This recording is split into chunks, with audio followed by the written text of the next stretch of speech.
Time you're ready. Hi, everyone. I'm Mark Edward Willows, and welcome once again to Gabbin. I have a very exciting show here tonight. We all grew up with this. There's probably someone out there saying, what is that? Well, it is a transistor radio. This radio dates back to 1967. And radio has been around since 1895. That is when it was invented. And believe it or not, it is still popular today. And we are going to discuss radio, its future, its past. We're just going to talk about the industry. And I have legends that are joining me here today. First of all, from Light FM in Chicago, Robin Rock, who actually has the #1 show in Chicago. I think we can applaud her on that. Yeah. Robin, welcome to the program. Thank you. Thank you. Joining me also is Gary Spears, who has worked several radio stations around the country. He is now retired, but a veteran in the industry. Gary, welcome. Yes, thank you very much. It's good to be here tonight. I am very relaxed as always, so looking forward to this. And also we have Mr. Ken Cocker, who is another veteran of the radio industry. He has been on the radio. God, I used to listen to you, Ken, when I was a child. No offense to your age, but anyway. Well, I started in Chicago radio in 1978, so yeah, that's a ways ago. Welcome to the program. And finally, actually the producer of Gabbin and Mike Bonaventura, who is from Northwest Indiana. He is, I guess we could say, the voice of the region in this part of the country. Mike, welcome to the show. And this time you're on camera, buddy. Thanks so much. And Ken, I remember listening to probably one of your first shows on MET when you were disco. Well, I was, I was only 12 years old at that time. Ken played disco? Yeah, you did, didn't you? Hard to believe. Well, guys, you all have been in radio for many, many years. I don't want to make it sound like you're old, but you have been there. You are veterans in the field. And radio obviously has changed over the years from that transistor radio that we all used to listen to and the car radio we used to turn up back in the day with all the hits blaring out the window. In your opinion, and anyone can answer this, whoever wants to, how do you think, from your eyes, being in the business, have you seen it change? Who wants to go? Gary, go. Go. How has it changed? What hasn't changed about it, actually? Radio has always been evolving, even on how we deliver the music. Like, it used to play vinyl, and I actually played vinyl when I first got into radio. And it evolved into cards. I remember a lot of people were like, I'm not going to play. What are you going to put this stuff on tape? The quality is going to be off and on. But it keeps evolving. It keeps evolving. And now we're seeing actual jocks, and we have them with us tonight, who are doing shows out of their homes and voice tracking, and they could go anywhere in the world. I mean, a lot of them are doing multiple stations throughout the day. So from that standpoint, it's changed a lot. And also on the business end, it's changed a lot with corporations taking over and kind of like kicking the ma and pa operators out of the business. Very few of those left, and mostly in smaller markets now, which I think hurt the business. But that's changed from the business standpoint to the way we deliver to the way we do everything, really. Now, Robin, you started out, you have a very interesting career. You basically started out in a little station out in Indiana. Tell us how that evolved, and how did you land to Chicago and the big time? Actually, I started off right out of high school at a station in Rensselaer, Indiana. And we were talking before we started recording, and I said, I wonder who has the most interesting how I got started in radio story. I was actually working at a restaurant. One of the sales guys from the station came in, and my boss said, could you get rid of this guy? He's the most annoying guy in the world. Got to talking with him, and I hadn't, I wasn't going to college just yet. And he said, so what do you want to go to college for? I said, well, you're broadcasting. He said, you should come to our station. And because everybody who, gets started starts there. And my first gig was the mascot. So hey, I got to somewhere. Yeah, right. I got to be station mascot, and then worked in the news department, and then kind of worked my way up. And funny story, Mike Bonaventura, I know you will appreciate this, because I did work at Indiana 105 just after that. And it was the only time in my career I was ever written up, because Hard to believe, Robin. I, Just kidding. I know. And that was back in the day. See, back when I worked at the station. And I mean, guys, I don't know. Do you remember picking your own music? Do you remember Oh, when you yeah. would pick? Oh, yeah. See, and I did, and he didn't like what I picked, and he said, "Nah, it's bad." So yeah. So anyway, you so yeah, wrote so me up. he wrote me up. He wrote me up. Yeah. That's great. So no kidding, he wrote me up. So yeah. So after I worked in Valparaiso, went to South Bend, lost my job in South Bend, and then turned out I started working for the Interstate Radio Network, which was in Tribune Tower in Chicago. Worked overnights. And kind of worked with somebody that you used to work with, Gene Christensen Davis. And Yeah, I was going to say, you and I share the Interstate Network. I worked there at the beginning. You worked there later on. Yeah. Oh, And I didn't know that. They always had good things to say about you. Hey, I meant to ask you, Robin, while I got you, you said you were a waitress. Were you a waitress at the Carson Inn? No, nope, I Do wasn't. you remember the Carson Inn in I Rensselaer? do. Yep, I do. Because you look familiar to me. No, I'm just kidding. But whenever I go on vacation, I've been going to South Carolina for years. And the first place I stopped for breakfast used to be the Carson Inn right there in Rensselaer. Get out. Wow. That's so cool. Wow. That's see, right up the road from where I started too, in Lafayette. Wow, Yeah. so everybody has their story of their journey to the big top. Now, Robin, you being a female in the business, do you think you had to climb the ladder a little harder or higher, as we could say, than the gentleman? Have you ever noticed anything in that area? I don't know that I've noticed that. I think everybody that I've worked with, I've been so blessed to work with so many great people. I've really worked with people that have been really fair. So, I think I've been given some great opportunities. So I don't know. I wouldn't say that I've been treated any differently. I don't think so. Mhm. Now, radio, as I mentioned, and has been around for years. Why do you think people are still obsessed with radio? I mean, I get in a car, it's the first thing I turn on. I get up in the morning, it's the first thing I turn on. I wake up to it in the morning. Why are people still fascinated by radio, no matter what age? I mean, kids to adult. Why do you think that is? And Ken, you want to answer that? Well, I think that there's a mystique about radio. I go back to, long ago, people would wonder what the disc jockeys look like. And that was one thing that was always interesting. I think people today tend to gravitate more toward stations that offer something a little different than other ones do. And at the major market level, you can do that. I'm talking about contests and that kind of stuff that the big stations can offer people. And that's something a little bit different. I remember I've given away cars. I even gave away a home on a radio station one time.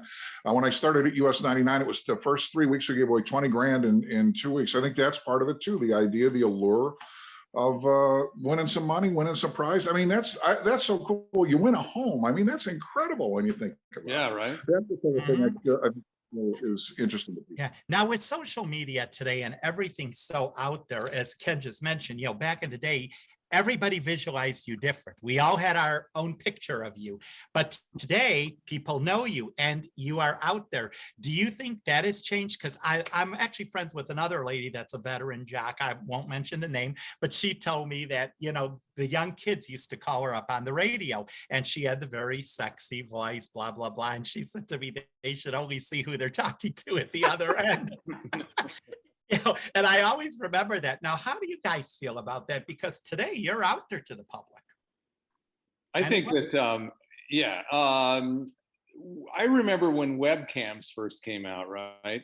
And I was working in Los Angeles at the time, and the program director said, look, we want this camera on you all the time, to every jock, right?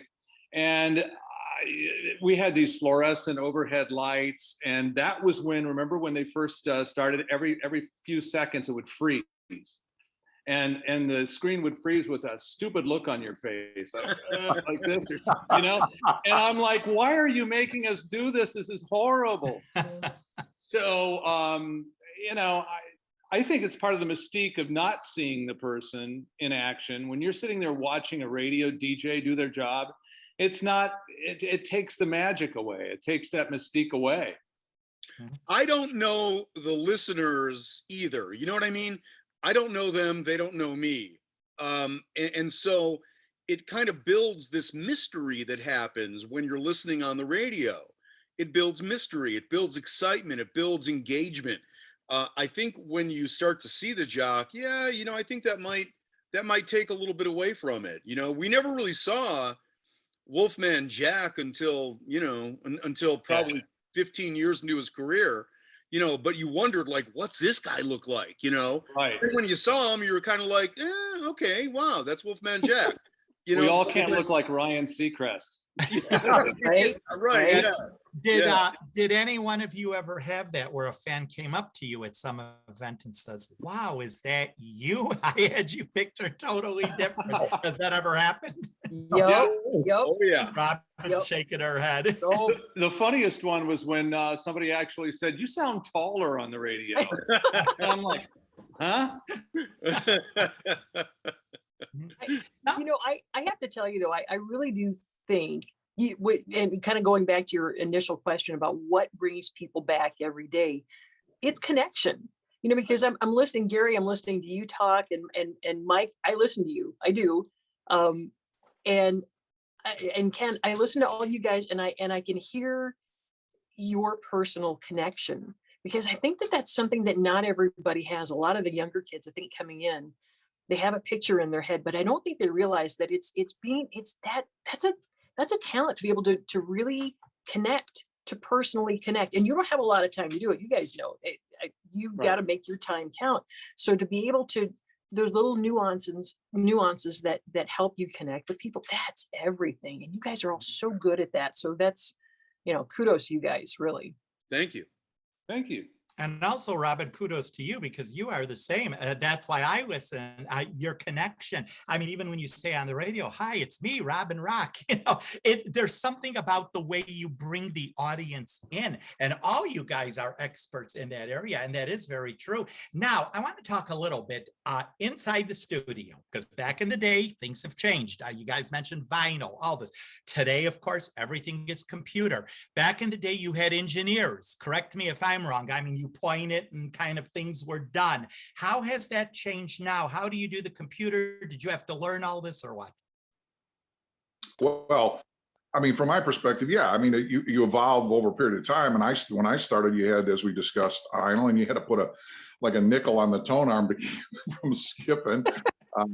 When I started, going back to US 99 there in the Hancock building, we had this is so funny, we had the transmitter remote was directly next to, it was a stand-up operation, and we would have a person come. I was doing nights 6 to 10, and we would have a person come in to clean, and she didn't speak English, and I would try to tell her, stay away from there, and 3 times a week she would bump it and the radio station would go off the air.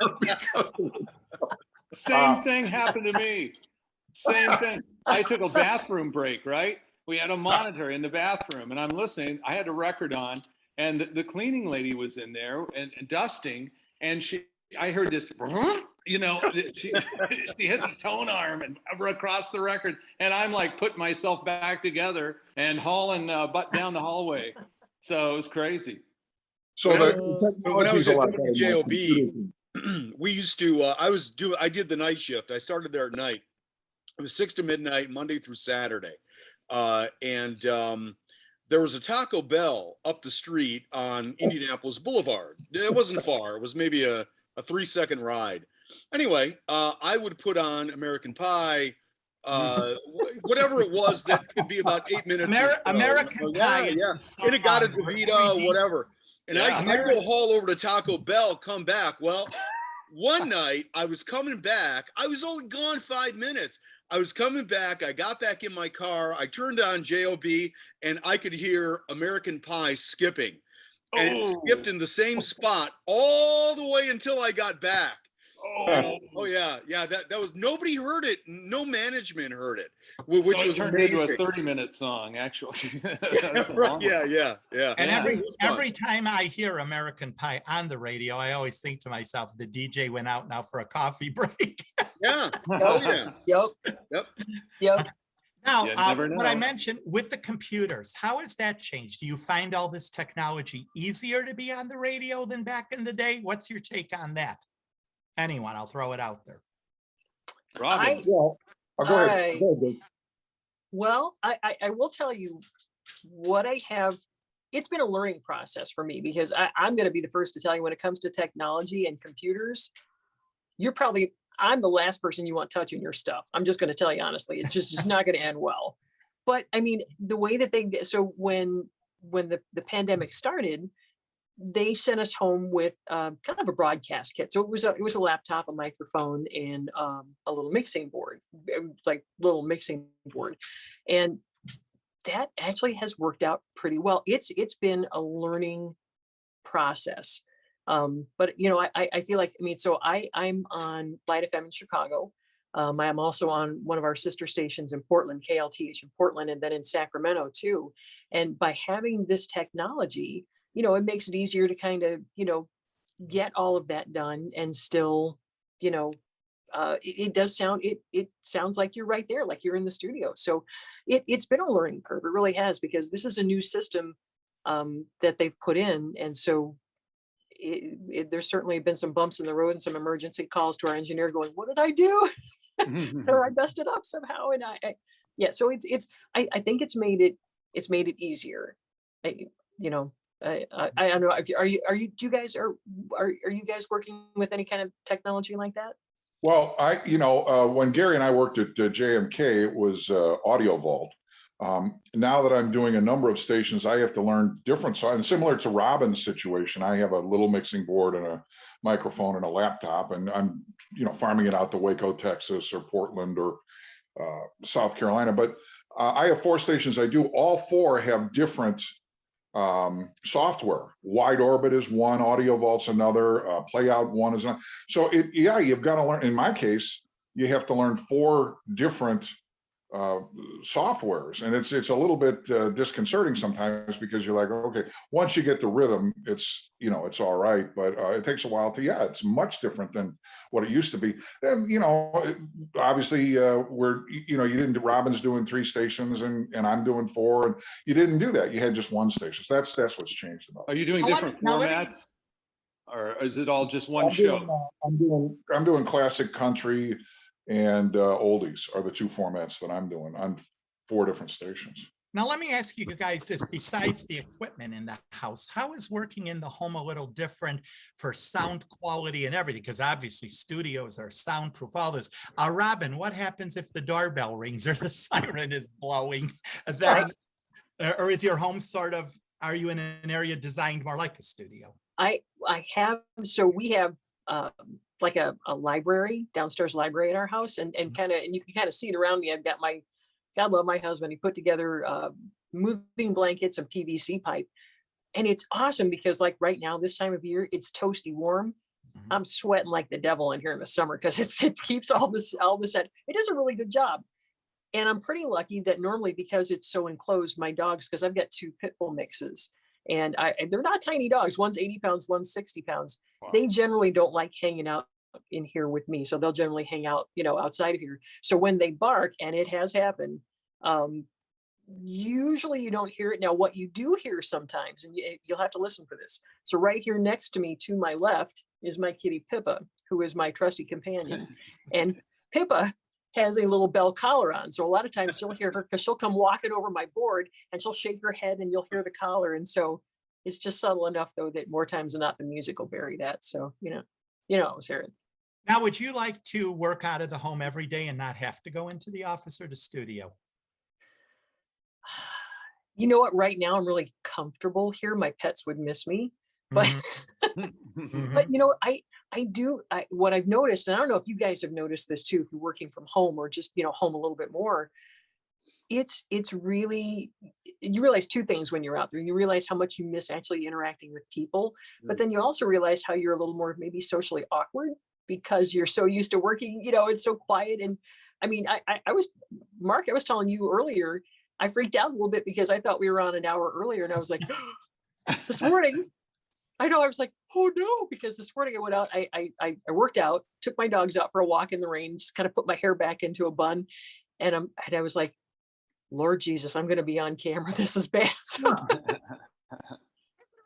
long time. So, All right. Now, with all this technology, everything, what do you think the future is going to be? Where do you see radio? Let's go a little out there, 10 years from now. Anybody? Let me get out my crystal ball here. Nice. I think radio will keep evolving. Hopefully, it will still be around in the form that we know now. It's changing so quickly, but I think there's always going to be a need for radio. I think what radio really needs to get back, if you want my honest opinion, we really need to get back into the personalities a little bit more. Yep. For instance, where I live down here in Florida, a smaller town, we don't have any live and local jocks at all, hardly. I mean, everybody's broadcasting from another city. I would listen if somebody were relating to things that I see and do every day. Somebody who was in the market, I would listen to that. But not to take anything away from the voice tracking thing, because I know you guys are doing it at all. But I just think radio should probably get back into more live and local programming. I agree. Yeah. No question. Yeah. Mike, everybody's in agreement. Yeah, because I remember too, as a kid growing up, it was always the time, the weather, the temperature, the airport, the whatever. It was the real down home feeling, where today you're listening to someone that's 1,000 miles away. And again, as we spoke earlier, Robin, about the connection, I feel like the connection is not there. That's my personal opinion. So but yeah, that's true. It's true. But I will say this too. So for the markets that I'm on, and Ken, I don't know if it's the same for you, but I make sure I do my show prep for those markets. I want to know what, well, for instance, in Sacramento, they had the mass killing there. So that's been something that I've been cognizant of, and certainly, watching and making sure that I'm on topic with that, knowing what's happening with the weather in Portland. Portland's got, a nice 75-degree day coming up tomorrow. Lucky them.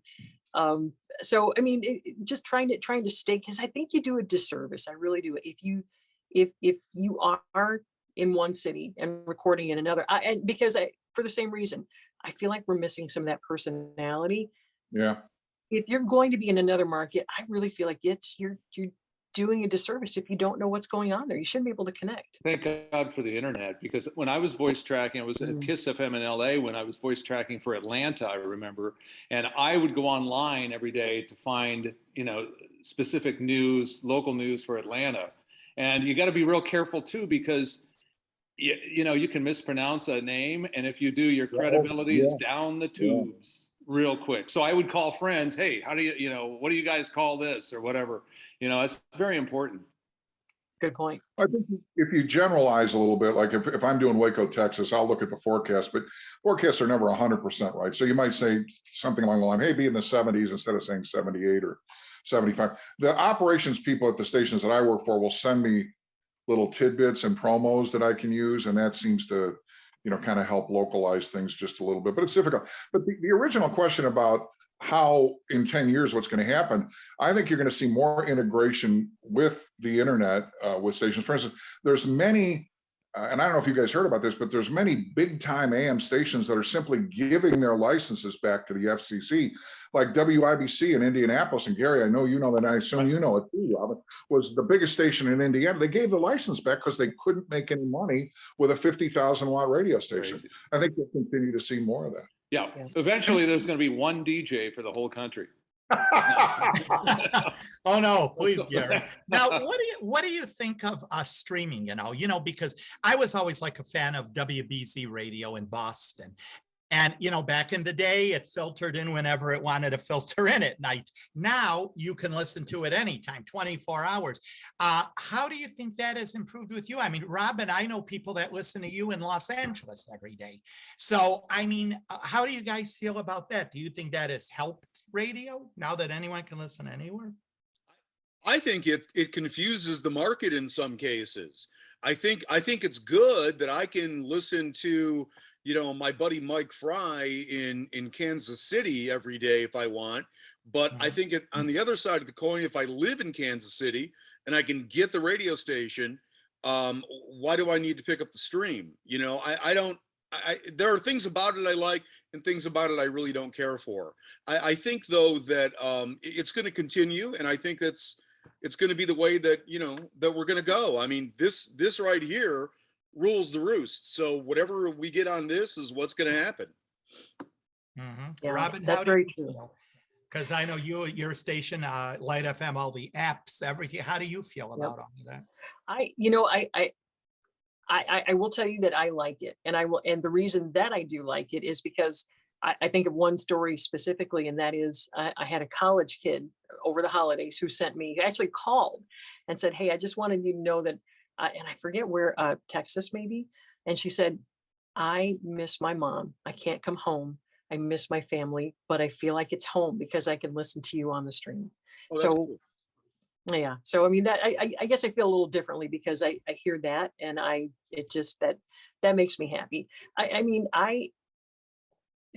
things, no doubt things are changing. Technology is changing. I mean, geez, this time next year, what new things will we see? What new ways of measuring ratings will we see? I don't know, but I know the one thing that we do have, and that's personal connection. That's what we have, and that's what we're good at. We'll keep doing that.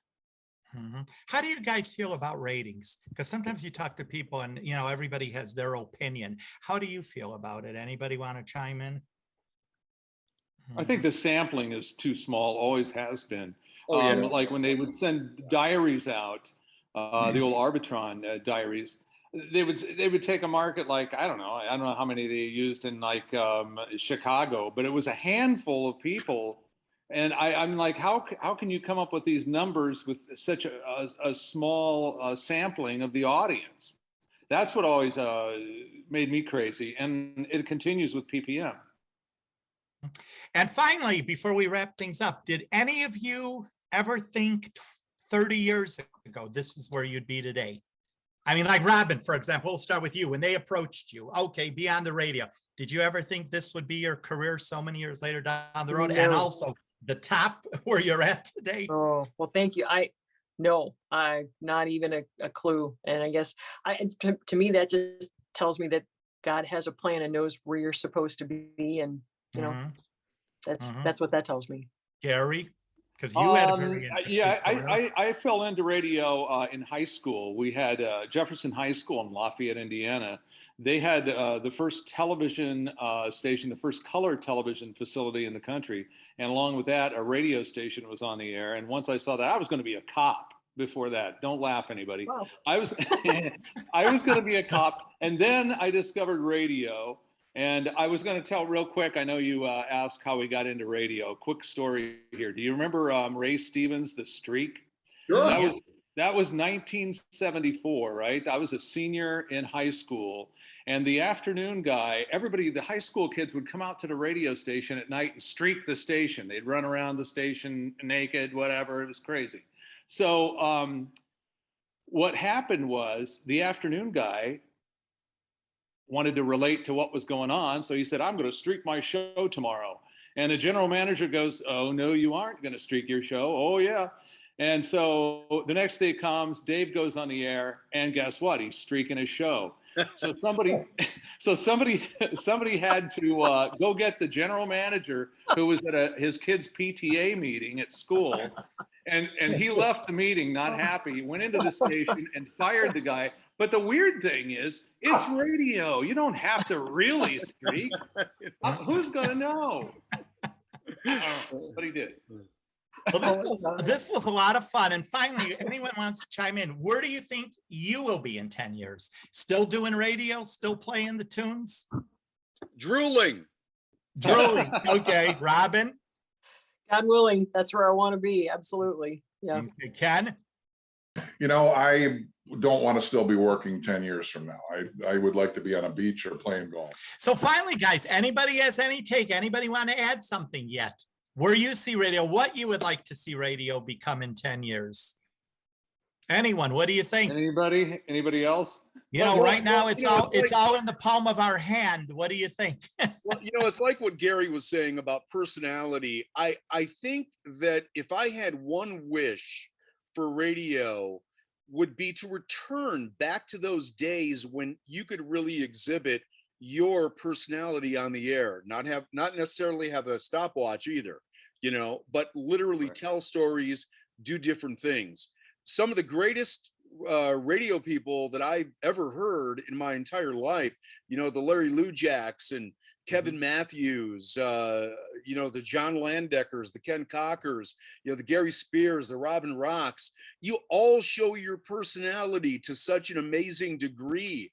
And that's what draws people in. That's what energizes the radio and the audience. And I'd like to see more of that happening. But the problem is that the younger people today don't have that experience. They just don't.